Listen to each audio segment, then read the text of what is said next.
What would you do if the family that never wanted you finally cast you out with an inheritance meant not as a gift, but as a final public insult? For 21-year-old Catherine Barrett, this was no idle question. In the will of her late father-in-law, a man who had tolerated her presence only for the sake of his son, she was left a derelict stone cottage on the farthest edge of Thornside village, its value listed in the solicitor's papers as a single £1. The gesture was clear. She was worth less than the dirt under a farmer's boots. But the truth waiting in the damp, forgotten corners of that place was a secret worth more than any fortune her in-laws could ever comprehend. Settle in, and let us travel back to the Cumbrian fells of 1858, to a story of quiet resilience and a legacy sealed in stone. The journey to Thornside was a penance paid in jolting carriage wheels and the persistent seep of autumn rain. Catherine Barrett sat alone, a small, worn valise at her feet, her black morning dress seeming to absorb what little light penetrated the gray sky. She had been a widow for 6 months, a wife for barely a year. The memory of the will reading was a fresh bruise. Her brother-in-law, Alistair, a man whose face was a permanent sneer of prosperity, had read the clause concerning her inheritance aloud, his voice dripping with theatrical pity. "To my son Thomas's widow, Catherine," he had intoned, "I leave the cottage known as Stone End, and all its contents, that she might have a roof, however humble, over her head." A murmur of amusement had rippled through the gathered family. £1, a ruin. It was their final, perfect dismissal. She had not argued. She had not wept. She had simply inclined her head, taken the deed and the heavy iron key from the solicitor, and walked out of their fine London house forever. Thomas was gone. His world, which had only ever been hers on loan, had snapped shut behind her. Now there was only the road ahead, leading to a place she had never seen, a place intended to be her exile. The coachman, a taciturn fellow with a kind, rheumy eye, had said little, but when he helped her down in the muddy square of Thornside, he had held her elbow a moment longer than necessary. "It's a hard place, miss," he'd muttered. "Stone End. Needs a firm hand." The village itself was a clutch of gray stone houses huddled around a squat Norman church, smoke rising thin and pale into the damp air. It was a place that felt ancient and watchful. No one met her. Jacob, a carter and a distant friend of Thomas's from his brief country childhood, was meant to be here with his cart for her trunk. But the square was empty save for a few stray chickens pecking at the mud. She felt the weight of unseen eyes from behind curtained windows. A new widow, dispossessed and sent to the village's most notorious ruin. Her story, or the version Alistair would have told, had likely arrived before she had. Pulling her thin shawl tighter, Catherine picked up her valise and began the long walk toward the edge of the village, toward the place they had sent her to disappear. The lane turned from cobblestone to rutted mud, the hedgerows dripping with rain, the air smelling of wet earth and decay. And then she saw it, set back from the lane, half swallowed by ivy and the encroaching gloom of the fells. Stone End. It was not a cottage, it was a gravestone. The roof sagged in the middle like a broken spine, and a film of green moss coated the northern wall. The windows were small, dark eyes, filmed with grime. The single stone chimney was choked with a bird's nest, the size of a bushel basket. For a long moment, Catherine simply stood in the lane, the rain plastering strands of hair to her pale cheeks, and let the sheer desolation of the place wash over her. This was the measure of her worth to them. This was their final word. She thought of Thomas, of his quick laugh and the warmth of his hand, a memory so sharp it was a physical pain. He would have hated this. He would have raged against his family's cruelty. But Thomas was in a churchyard in London, and she was here, with a heavy iron key in her hand. Taking a slow, steadying breath, she pushed open the rickety gate, its groan a long, mournful complaint. The path was lost to weeds, but she pushed through them, her boots sinking into the soft ground. The air grew colder as she approached the door, a thick, damp cold that emanated from the stones themselves. The lock was stiff with rust. It took all her strength, her slight frame braced against the weathered oak, to turn the key. It finally gave with a shriek of tortured metal, and the door swung inward on a single protesting hinge, opening into a darkness that smelled of mildew, cold soot, and the slow, patient rot of abandoned things. The interior was a single large room, dominated by a cavernous hearth, black with the smoke of 1,000 long-dead fires. A few pieces of broken furniture lay scattered about like skeletal remains. A 3-legged stool, the ghost of a table, a cot frame with its ropes gnawed through by rats. Rain dripped steadily from the ceiling into a puddle on the flagstone floor, each drop a tiny, echoing tick, like a clock measuring out the cottage's slow demise. There was no comfort here, no welcome. This was not a home. It was a test, a challenge to her spirit. As dusk began to bleed into the small, dirty windows, Catherine set down her valise. She had nothing but the clothes she wore, a few keepsakes, and a small purse with barely enough to last the winter. She was alone, forgotten, and housed in a ruin. That first night, she did not sleep on the broken cot. She swept a corner of the floor clean with a branch of heather pulled from the thatch and laid her shawl down on the cold stone. She had a few candles and a tinderbox, and by their flickering light, she explored her inheritance. The room was just as it seemed, empty and decaying. But there was another door, a low, narrow one of planked wood next to the hearth. It was not locked, only swollen shut in its frame. Putting her shoulder to it, she forced it open. It led to a steep, narrow set of stone steps, descending into an absolute earthen blackness. The air that rose to meet her was cellar damp, a smell of packed earth and profound stillness. Holding her candle high, she descended. The cellar was small, its walls rough-hewn stone, its floor beaten earth and a few scattered, mismatched flagstones. It was empty, save for a crumbling wooden barrel in one corner. It was utterly, profoundly unremarkable. And yet, as she stood there in the wavering candlelight, something felt wrong. She ran her foot over the floor. It was uneven, strangely humped in the middle. Kneeling down, she traced the edges of the flagstones with her fingers.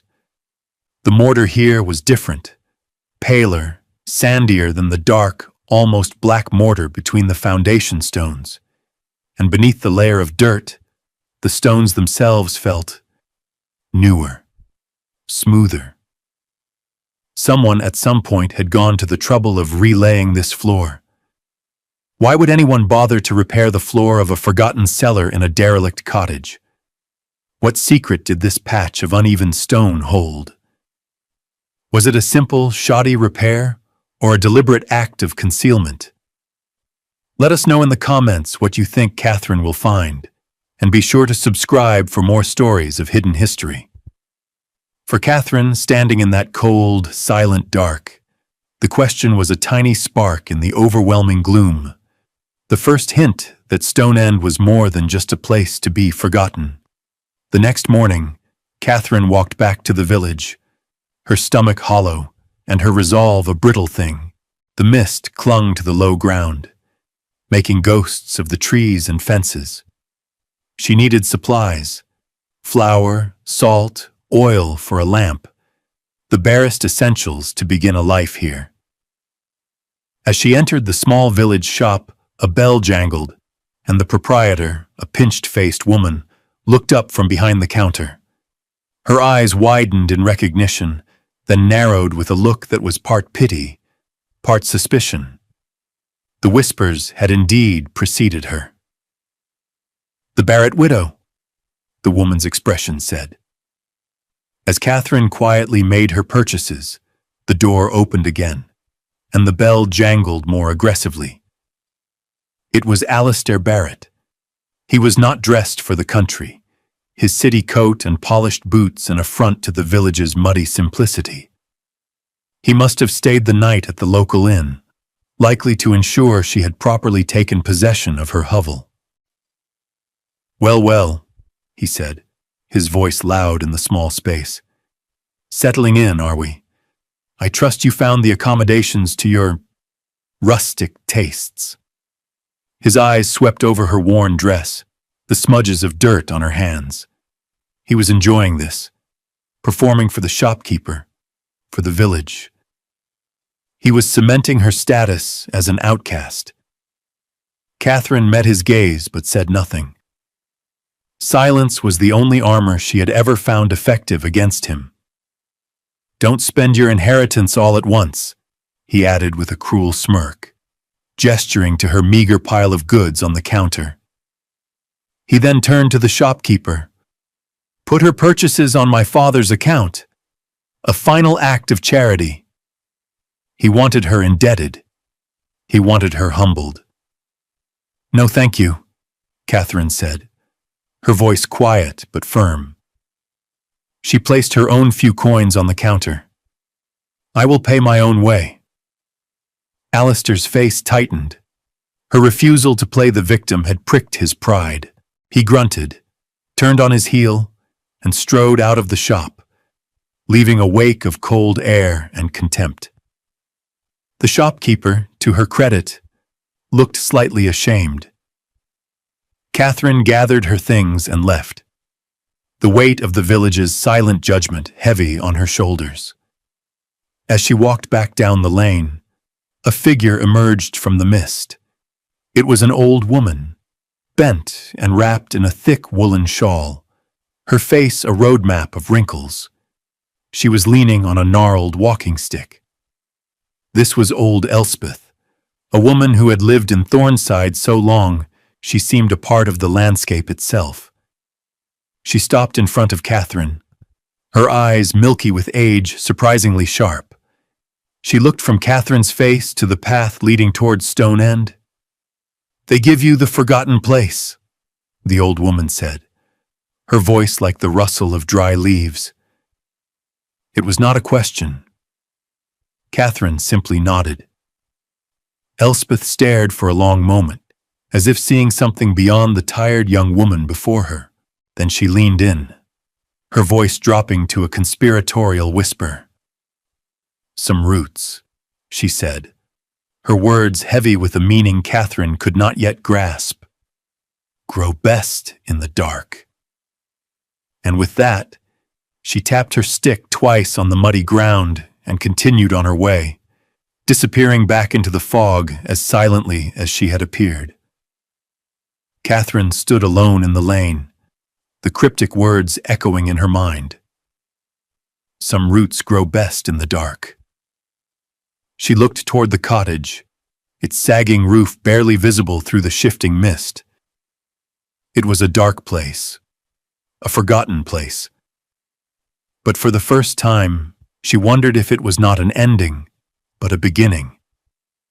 What had the old woman meant? As the day wore on, the mist thickened into a persistent, chilling drizzle. The walk back to Stone End felt longer this time, the small sack of provisions a heavy burden. When the cottage finally came into view again, it looked even more forlorn, weeping gray tears down its stone cheeks. This was her world now. This lane, this cottage, this weather. Jacob, the carter, was waiting for her, his stocky pony stamping a hoof impatiently. Her one large trunk was in the back of his cart. His face, weathered and kind, broke into a relieved smile. "Mrs. Barrett, I'm sorry I'm late. The axle broke on the upper road." "It's no matter, Jacob," she said. "I'm grateful you've come at all." Together they carried the heavy trunk inside, its presence making the empty room feel somehow more desolate. Jacob looked around, his expression grim. "My father helped build this place, you know," he said, running a hand over the cold stone of the hearth. "For old Elias Barrett? Your Thomas's grandfather?" "He was a strange one, Elias, a master craftsman. Clocks, they said. More than clocks. But he kept to himself out here." Jacob helped her pry open a few of the shutters, letting in a pale, watery light that did little to dispel the gloom. He showed her how to clear the chimney flue with a long pole, and soon, with the dry kindling he'd brought, a small, hesitant fire was flickering in the great hearth. It was a tiny victory against the damp, but a victory nonetheless. He accepted no payment, only a nod of thanks. "Thomas was a good lad," he said, standing at the door. "He didn't deserve... Well, if you need anything, you send word." And then he was gone. The sound of his cartwheels fading down the lane. She was truly alone now, with the fire, her trunk, and the house's deep, oppressive silence. That evening, as the fire crackled and spat, casting dancing shadows on the walls, Catherine found that the cottage was not entirely silent. It had a voice. It was a language of groans and sighs, the whisper of wind through the cracked eaves, the relentless drip of water onto stone. She sat on her trunk, wrapped in her shawl, and just listened. A scratching sound from the corner startled her. It came again, a faint, insistent scraping. Holding her candle, she moved toward the sound. There, huddled by a small crack in the foundation, was a cat. It was a slip of a thing, black as soot, with enormous green eyes that regarded her with a wary intelligence. It was painfully thin, its fur matted. It must have been living in the abandoned house, surviving on mice and rainwater. Catherine had little enough for herself, but she went to her sack and poured a few drops of the precious milk she'd bought into a shard of a broken bowl. She set it on the floor and retreated to the hearth. For a long time, the cat did not move. Then, cautiously, it crept forward, sniffed at the milk, and began to lap it up with a desperate thirst. When it was finished, it did not run. It curled up just beyond the circle of firelight, a small, dark shape against the darker stones, and began to purr, a sound as soft and rhythmic as the dripping rain. Catherine felt a loosening in her own chest. She was not entirely alone. She had the cottage, and now the cottage had a cat. The fire, the cat, the cryptic words of the old woman. They were small anchors in a vast sea of uncertainty. That night, she slept on the floor again, but it felt less like a hardship and more like a choice. She was listening to the house, learning its language before she tried to command it. The question of the cellar floor remained, a quiet, persistent hum beneath the other sounds of the night. Days turned into a week. Catherine established a routine born of necessity. Each morning, she fetched water from a well half hidden in a thicket of ferns behind the cottage. The water was clear and cold, a small, clean mercy in a world of damp and decay.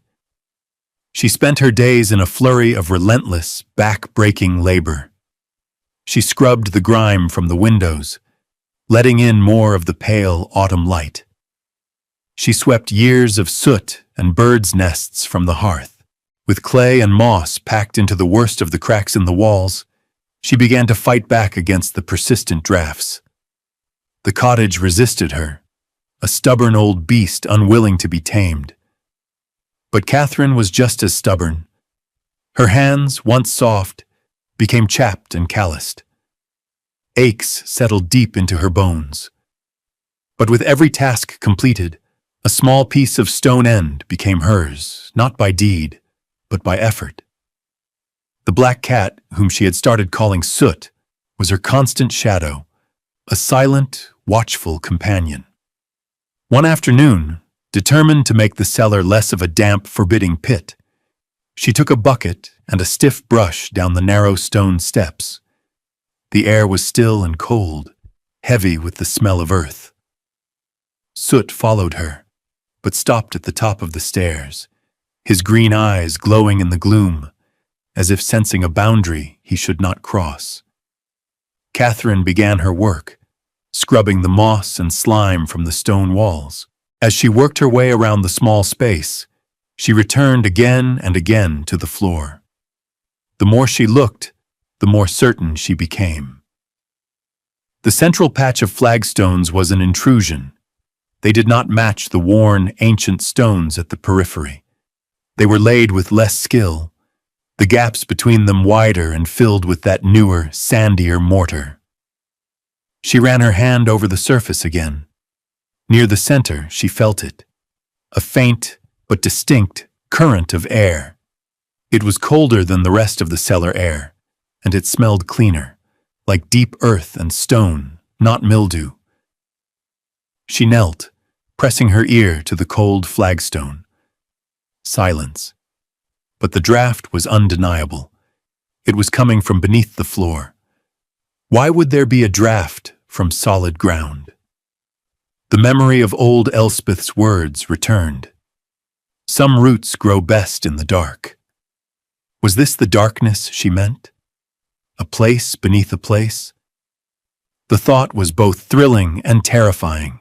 She had no tools to speak of, only a small, rusty iron poker from the hearth. For now, she could do nothing more. She set the thought aside, telling herself it was just a trick of the strange old house, a draft from some forgotten drain or fissure in the rock. She finished scrubbing the walls and went back upstairs, but the mystery of the cellar floor had taken root in her mind. It was a loose thread, and she knew, with a certainty that settled deep in her gut, that she would have to pull it. That night, the wind rose, howling around the cottage, rattling the window frames. It sounded like a mournful voice trying to tell her something, a secret the house itself was desperate to keep or, perhaps, to reveal. The question was no longer if she would investigate, but when. The following week, a cold, hard frost settled over Thornside, turning the fells a brittle silver and hardening the mud in the lane to iron. The work of making the cottage habitable became more urgent. Catherine spent 2 days patching the worst of the holes in the roof with bundles of heather and tar she bought in the village, a perilous task that left her trembling with exhaustion and fear of heights. During this time, she tried to ignore the cellar. She told herself it was a foolish fancy, that a young widow alone had more practical concerns than phantom drafts and uneven floors. But the thought of it was a constant, low thrum beneath her daily labors. It was the house's secret heartbeat. Finally, she could ignore it no longer. One morning, armed with the iron poker and a small hammer Jacob had left for her, she descended the steps, her heart thudding with a mixture of dread and anticipation. Soot sat at the top of the stairs, a silent sentinel. She chose the stone where the draft was strongest. Kneeling on the cold, damp ground, she began to work at the mortar with the tip of the poker. It was harder than she expected.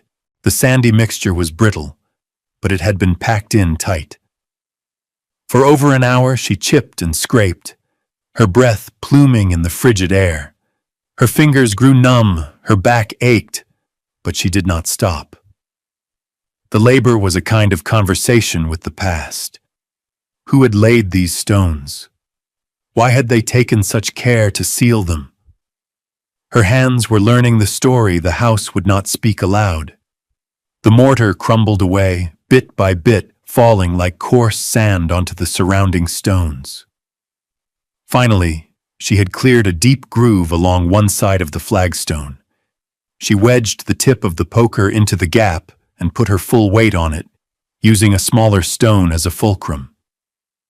The poker groaned. The stone did not move. It was set deeper than she had imagined. Frustration pricked at her. She was weak, alone. This was a fool's errand. She sat back on her heels, the cold of the floor seeping through her dress. She was about to give up when her eyes fell on the hammer.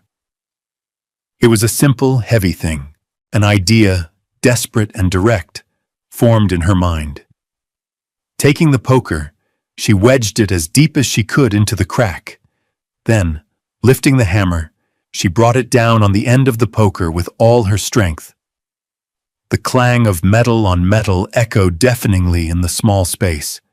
She struck it again and again. A crack appeared in the flagstone, a thin, dark line spiderwebbing out from the point of impact. Heartened, she struck it once more. The stone split with a sharp crack, a section breaking away.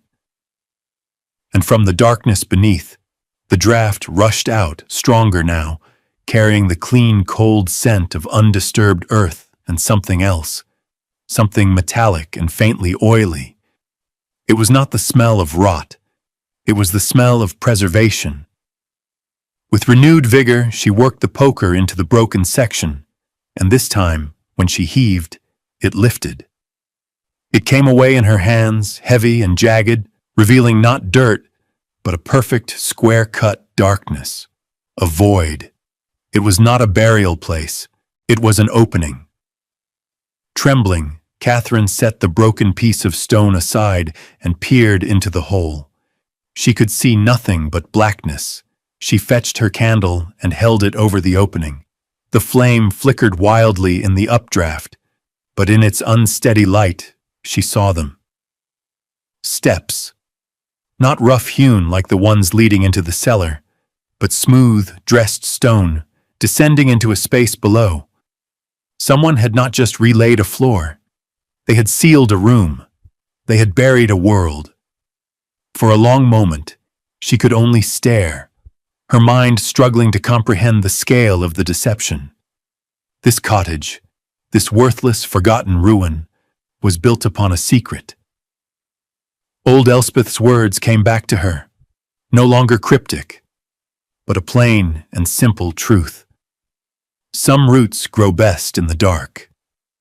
The roots of this place ran deeper than anyone knew. Taking a deep breath to steady her racing heart, Catherine Barrett prepared to descend. The air that rose from the opening was not foul, but it was ancient. It was the air of a sealed tomb, still and cold, and utterly without life. Catherine retrieved her only other candle and a fresh tinderbox before returning to the precipice. She had to know what was down there.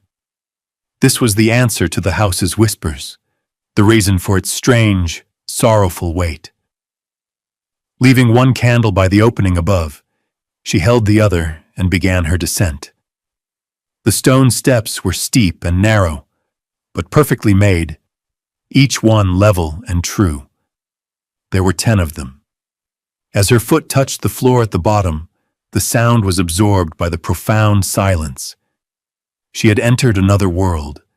She held the candle high, its small flame pushing back a darkness that felt solid, a darkness that had reigned here for decades. Slowly, shapes emerged from the gloom.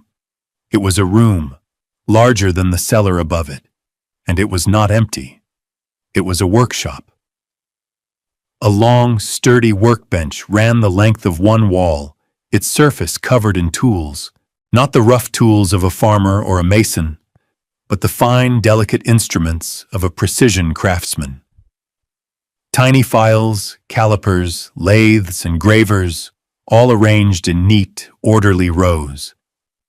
They were coated in a fine layer of dust, but beneath it, the steel glinted, protected from rust by the dry, still air. On shelves above the bench sat dozens of small wooden and brass boxes, each one meticulously labeled in a spidery, elegant script she did not recognize. Along the opposite wall stood larger objects, draped in canvas covers that had grown stiff with age. A faint, intricate ticking sound reached her ears, so soft she thought at first it was the beating of her own heart. But it was steady, mechanical. Something in this room was still alive. With a trembling hand, she reached out and lifted the corner of one of the canvas sheets. Beneath it was a clock, but it was unlike any clock she had ever seen.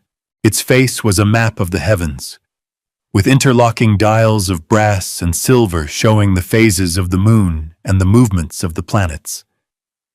Its gears were exposed, a breathtakingly complex universe of interlocking wheels and springs, all moving in a silent, hypnotic dance. This was the source of the faint ticking. It was still running. It had been running in the dark, unseen. For how many years? She moved to the next covered shape, and the next. Beneath the canvas, she found more wonders. A brass bird, its feathers individually articulated, perched on a gilded branch. A miniature clockwork theater with tiny figures poised to move. A half-finished silver spider, its legs a marvel of delicate engineering. This was the work of a genius, an artist of metal and time. This was the legacy of Elias Barrett. On the workbench, propped open as if its reader had just stepped away for a moment, was a large, leather-bound journal. The pages were filled with the same elegant script as the labels, accompanied by intricate, detailed schematics of the mechanisms she saw around her. She gently turned a page. It was a design for the brass bird, with notes on how to calibrate the tiny bellows in its chest to produce a perfect, warbling song. The man who wrote this was not mad. He was a visionary. Jacob's words echoed in her memory. A master craftsman. More than clocks. This was what he had meant. Thomas's father and Alistair's father, ashamed of this obsessive, brilliant work that brought no profit, that seemed to them a kind of madness, had not destroyed it. They had simply buried it. They had entombed a lifetime of genius beneath a floor of cheap flagstones and forgotten it. As the truth settled over her, Catherine felt not triumph, but a profound and aching sorrow for the man who had worked here, for the beautiful, intricate world he had created, only to have it sealed away in the dark. This inheritance wasn't a worthless cottage. It was the custodianship of a lost art. The winter arrived in earnest not long after her discovery. The first snows came, blanketing the fells in a deep, silencing white. The world shrank to the dimensions of the cottage, the lane, and the path to the well. Catherine divided her time between the world above and the world below. Upstairs, she survived, tending her small fire, mending her clothes, living a life of frugal simplicity. Downstairs, in the hidden workshop, she began to learn. She did not touch the mechanisms themselves, afraid her ignorance would cause some irreparable harm. Instead, she read. Elias Barrett's journals were her teacher. He wrote not only of gears and springs, but of philosophy, of the beauty of a perfectly balanced system, of his belief that in recreating the intricate patterns of nature, one could come closer to understanding the mind of God. He was not a madman. He was a poet whose medium was clockwork. She learned to carefully clean and oil the tools, to dust the shelves, to simply be a quiet presence in the remarkable room. The place became her sanctuary, a silent testament to a patience and dedication she was only just beginning to understand. The faint, steady ticking of the great astronomical clock was the new heartbeat of the house, a rhythm of quiet purpose that infused her own lonely existence with meaning. One evening, a storm blew in from the north, a true Cumbrian gale that threw itself at the cottage with a savage fury. The wind shrieked in the chimney, and the entire structure seemed to groan under the assault. Catherine sat by the fire, soot huddled in her lap, and listened to the storm's rage.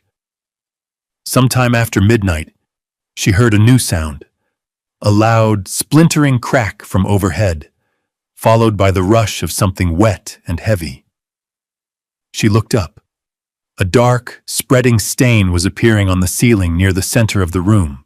The old roof, the one she had tried so hard to patch, had finally given way. Water began to pour in, not a drip, but a steady, icy cascade splashing onto the floor. Her heart seized with panic.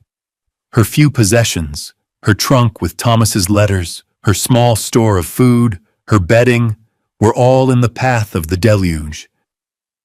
She scrambled to move them, but the water was spreading fast. And then a worse fear struck her. The water was pooling on the flagstones directly above the cellar. If it seeped through, if it found its way down the hidden steps, the workshop, the journals, the delicate mechanisms, the lifetime of work preserved in the dry air would be ruined, lost to damp and rust forever. She had a choice to make. She could save her own small comforts, the last remnants of her past life, or she could protect Elias's legacy. There was no hesitation. She threw open the cellar door, grabbed the broken flagstone, and descended into the darkness. Working with a frantic energy born of desperation, she began moving the most precious objects from the workshop, the journals, the smaller automata, the boxes of delicate parts, and carrying them up into the relative safety of the upper cellar. Back and forth she went, her candle flickering, as the storm raged above and the water dripped ominously through the floorboards. Just as she was carrying the brass bird, she heard a frantic pounding on the cottage door, a sound almost lost in the howl of the wind. Who could possibly be out in this storm? Fearing the worst, she secured the workshop's treasures and made her way back upstairs to the leaking, chaotic room. She unbarred the door. A man stood on the threshold, half frozen and covered in snow, his face etched with desperation. Behind him, a woman was slumped over in a carriage that had slid into the ditch by the lane, one of its wheels shattered. "Please," the man begged, his voice hoarse. "My wife. She is with child. Our carriage is broken. We need shelter. Any shelter." Catherine looked from their desperate faces to her ruined, leaking home. She had almost nothing, but she had a fire, and she had 4 walls, however compromised. "Come in," she said, stepping aside. "Come in out of the storm." The man, whose name was Mr. Howell, helped his wife inside while Catherine did her best to make them comfortable. She gave them her driest blankets and settled them near the hearth, away from the worst of the leak. She shared her small stock of tea and the last of her bread. They were travelers from London, he explained, a watchmaker by trade, on their way to visit family in Scotland when the storm had overwhelmed them. As Mrs. Howell shivered by the fire, her husband looked around at the sparse, leaking room with a mixture of gratitude and pity. "You have saved us, miss," he said. "We are deeply in your debt." Catherine simply shook her head. "It is only a roof," she replied, thinking of the true marvel that lay hidden just a few feet beneath them. For the rest of the night, she tended the fire, adding her own meager bedding to keep the couple warm, while the storm continued its assault and the water dripped a steady, mournful rhythm onto the floor. She had chosen to shelter strangers and protect a dead man's work over her own well-being. By morning she knew everything would be different. The storm broke with the dawn, leaving behind a world of pristine, silent white. The leak had slowed to a drip, but the main room of the cottage was a disaster of puddles and damp. Mr. Howell, seeing the damage in the pale morning light, was aghast. "Your home is ruined because of us," he lamented. "No," Catherine said quietly. "The roof was old. The storm just reminded it." Mrs. Howell was weak but stable and profoundly grateful. As her husband went out to assess the damage to his carriage, Catherine felt an instinct, a sense that this man, this watchmaker from London, was not an accident. She had to show him. "Mr. Howell," she said when he returned, his face grim with the news of his broken axle, "there is something you should see." Puzzled, he followed her to the cellar door.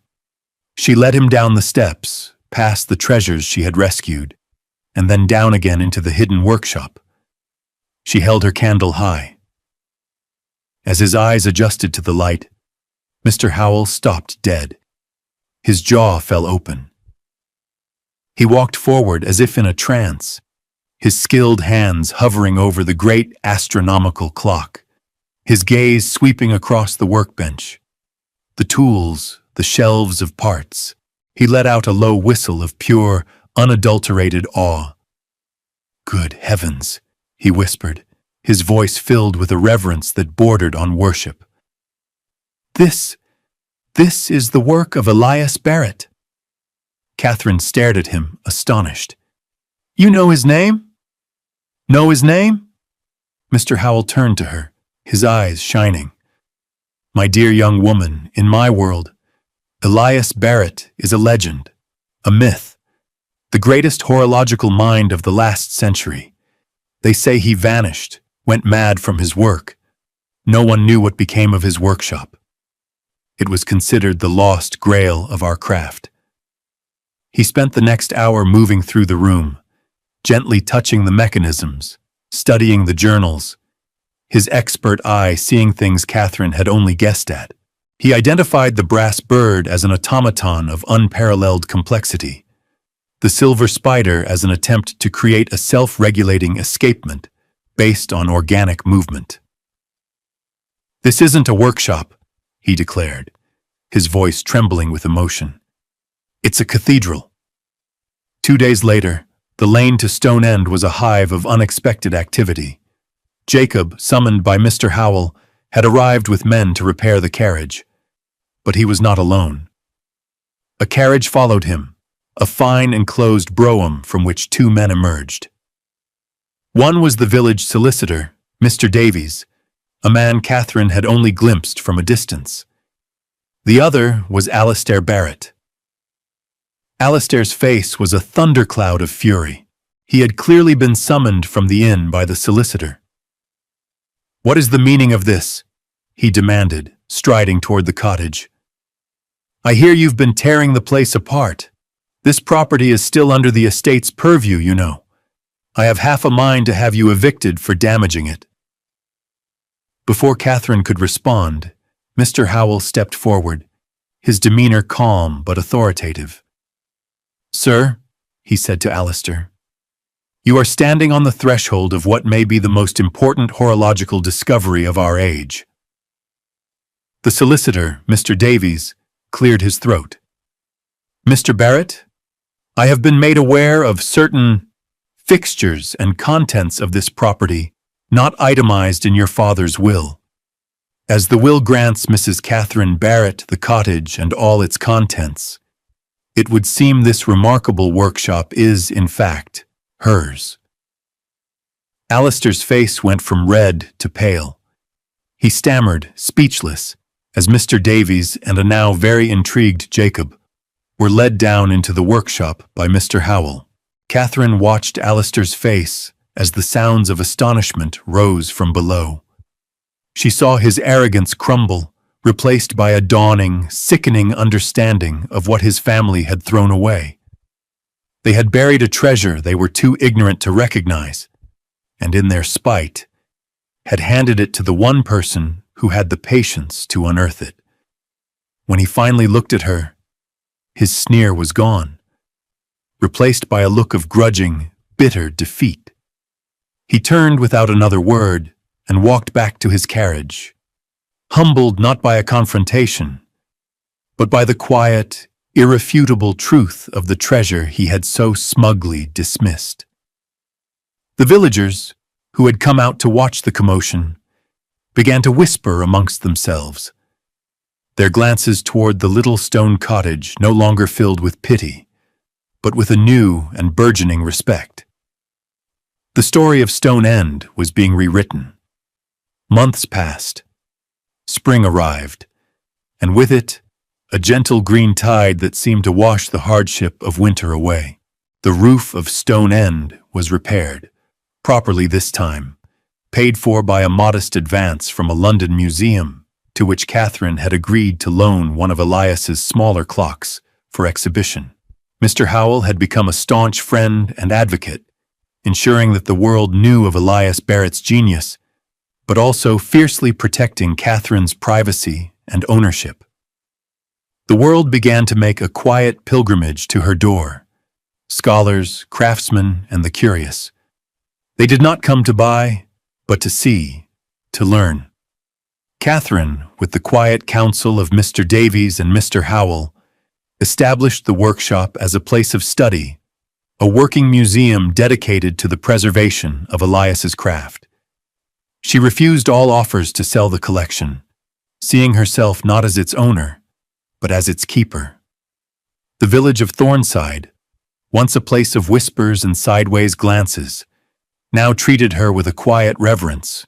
They spoke of her not as the Barrett widow, but as the guardian of Stone End. Old Elspeth would sometimes stop by the gate and nod, a knowing smile on her ancient face.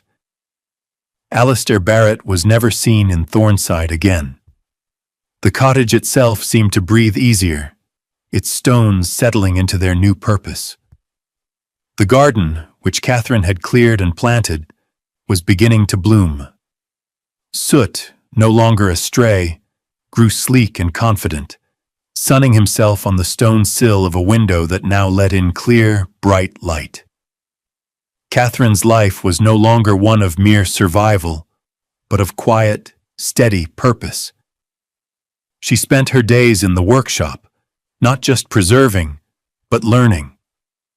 Under Mr. Howell's long-distance tutelage, she began to understand the intricate language of the clocks. She learned to clean and assemble the delicate mechanisms, her once chapped hands developing a surprising dexterity and grace. One evening, as the golden light of the setting sun streamed through the workshop's newly cleaned window, she sat at Elias's bench.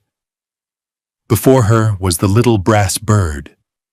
For weeks, she had been studying his journals, following his schematics, and had finally finished the last, delicate connection in its complex internal mechanism. With a small, custom-made key, she wound the spring.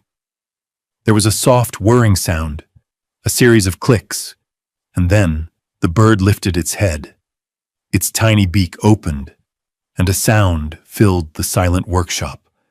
Not a metallic screech, but a perfect, clear, liquid note of song.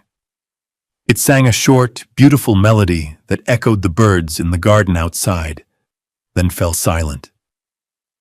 A tear traced a path through the fine layer of dust on Catherine's cheek. She looked around the room, at the ticking clocks, the patient, waiting automata, the legacy of a man she had never met but knew intimately. She thought of the mockery, the exile, the cold, and the dark. They had meant to bury her in a forgotten place. Instead, they had led her home. In a quiet voice, she spoke to the silent listening room, giving voice to the moral of her long journey. "He didn't bury a failure," she murmured, her hand resting gently on the brass bird. "He planted a seed." Thank you for staying with us for this story of quiet discovery and earned dignity. It's a powerful reminder that true value is often hidden beneath a surface the world has chosen to ignore. If you were moved by Catherine's journey, please leave a like and tell us in the comments which part of her discovery resonated with you the most. Be sure to subscribe for more stories of hidden legacies and unexpected triumphs. We'll see you next time.